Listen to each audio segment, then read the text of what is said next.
Thank you, Mr. Speaker. Mr. Speaker, I rarely find myself lost for words. But on this, I am a bit lost, especially because I didn't quite follow the context.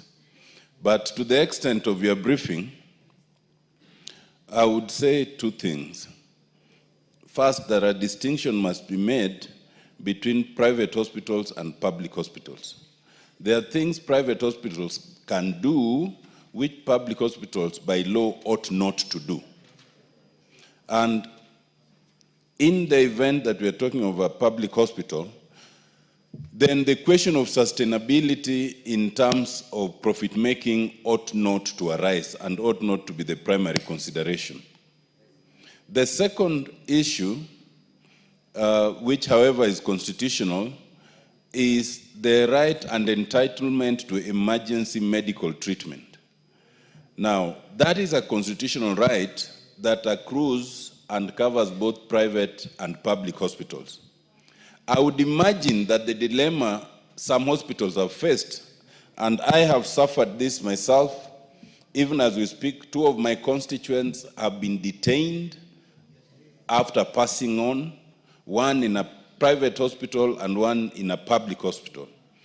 For the private hospital, their argument was that they admitted as an emergency, but when the emergency ceased, they could not discharge because of risk of death. And that now that the person passed on, they ought to be paid what they were entitled to, and we are still engaging. And I think that to that extent, many members here are in a similar situation. But as for the public hospitals, I think, and in compliance with the High Court order, the High Court did order that whatever the circumstances, you cannot detain a deceased person's body to await payment of hospital bills. I think the hospitals must devise different ways of securing part of their payment, even from other people, without waiting that their own patient will become security in the event that they are deceased. Because I think that is demeaning to the deceased person, is demeaning to the family, and it becomes an impossibility. Because some of those instances, just yesterday I was being told of a situation of one of my constituents who has accumulated a bill of 9.5 million.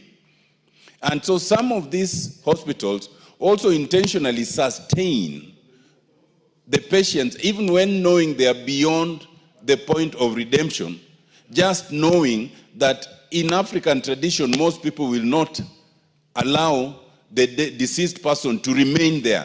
So it becomes a way of profiteering. I would urge that beyond any specific answer that would be given to this question, it should become an institutional issue that the committee should actually investigate, take into account the High Court decision, and come up with a recommendation that can be adopted by this House.